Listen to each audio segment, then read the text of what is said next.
there exists a Battlemech in the fabled past of a bygone era that once terrorized the foes of the Star League.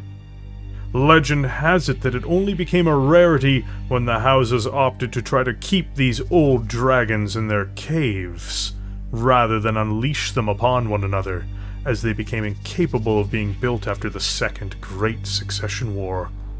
One of the most prominent designs of the once illustrious Maltex Corporation, we are going to be doing an overview today of one of their most fearsome designs. The Wyvern. A medium mech weighing in at 45 tons, the Wyvern was built to be a dedicated city fighter, though in truth it can act as a superb trooper mech, given the excellent array of weapons it has covering long, medium, and short ranges for its weight bracket. First introduced in 2660 during the golden age of the Star League, it would use some of the best technology of its day to achieve this. It's considered to be a by-the-numbers mech. It's not pretty, but it gets the job done, with the platform not being built around a single weapon system seemingly. It's important to note that members of the SLDF who became veterans inside of this machine were considered to be a major asset to the military, and a point of pride for the Star League itself. Though it would survive the destruction of the organization that valued it so highly for its incredible abilities in dense environments, the facilities of Maltex, its creator, were destroyed, putting the company into obscurity and forcing the Wyvern from the front line, even among the houses, as they reserved them for important battles and deployments. Though Comstar would have a large number of these mechs hidden away for eventual use by the Comguard, and it would re-emerge like a dragon from its long slumber for the Battle of Tukiid. It would only go back into actual manufacturing when a restored Maltex Corporation restarted its production in 3064, where not only the original design, but new variants began to see production, marking its true return to the Inner Sphere.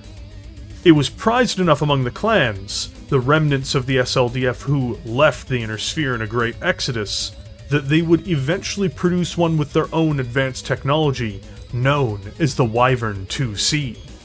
The primary model utilized by the SLDF and produced by Maltex Corporation for the majority of its production life is the WVE-5N.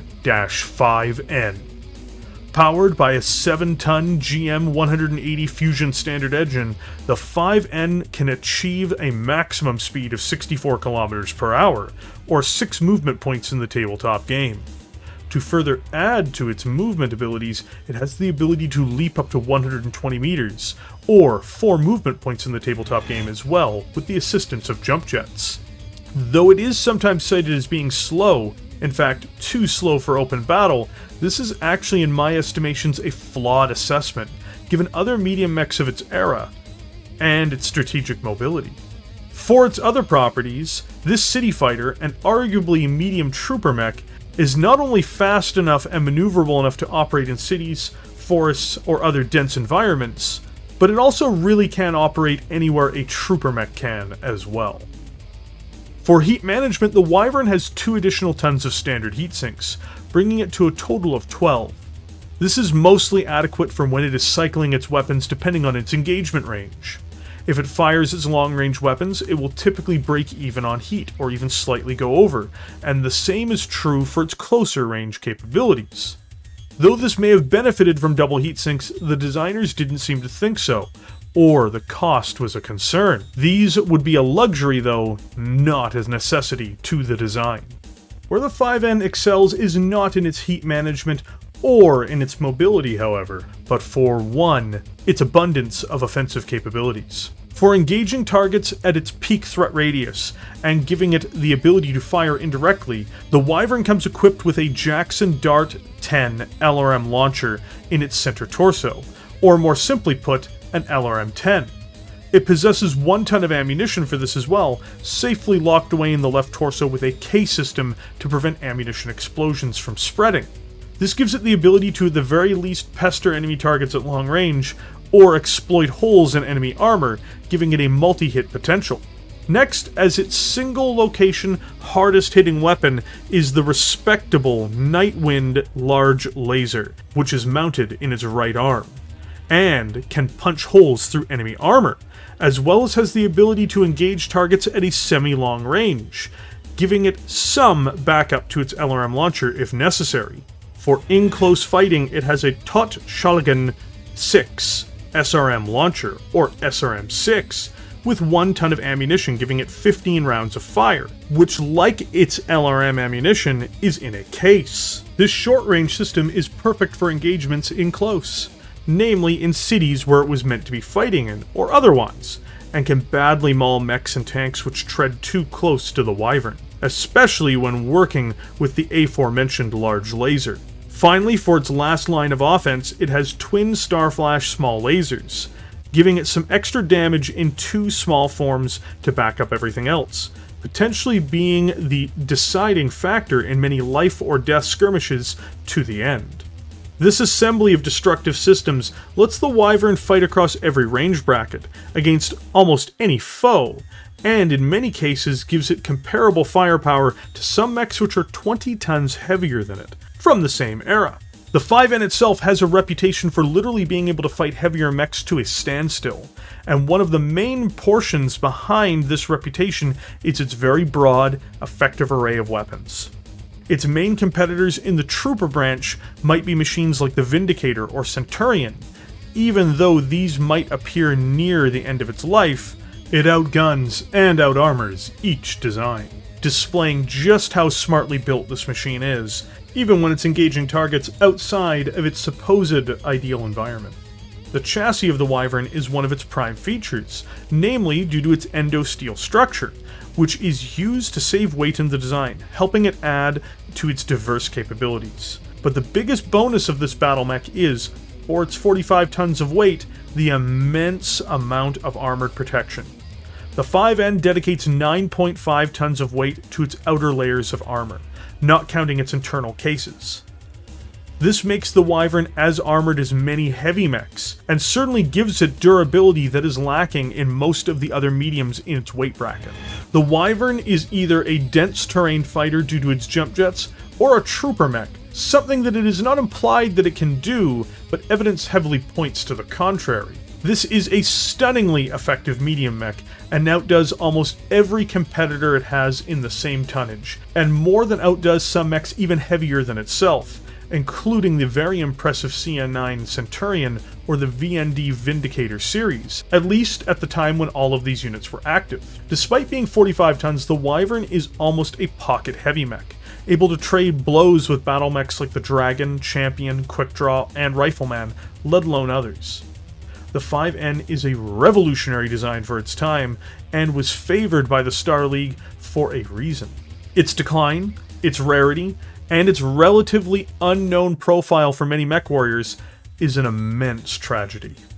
Much like most battlemechs of this era, there are several variants that would appear.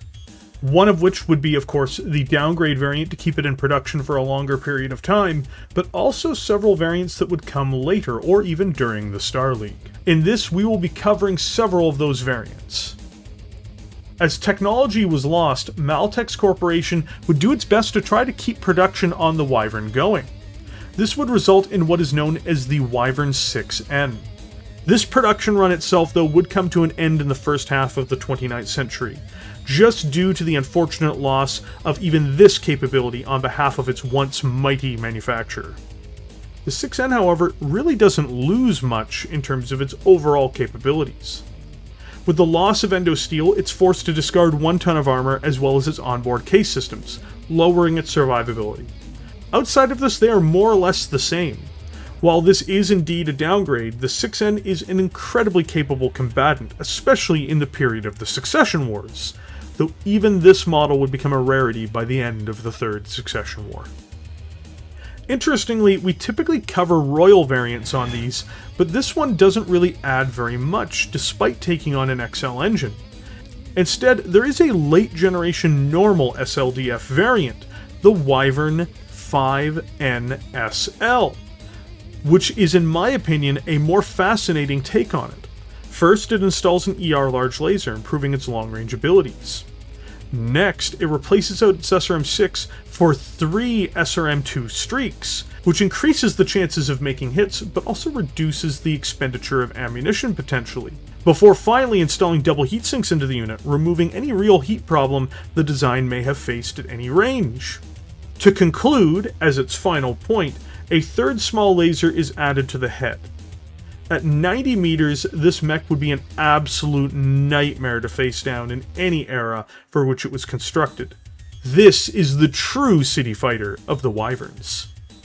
To finish our variants, we are going to look at the WVE-10N, which represents the full return of Maltex to the scene as a manufacturer. This is the first new full production variant of the WVE to appear since the destruction of its facilities during the Second Succession War. It becomes equipped with an ER PPC instead of a large laser, while it has one medium pulse laser installed instead of its collection of small lasers. Retaining the LRM-10, it would go on to reduce its armor to 8 tons in order to have a Guardian ECM installed, as well as an improved C3 computer. Strangely, this turns this variant of the Wyvern into almost a support mech rather than a trooper, which is fascinating to me.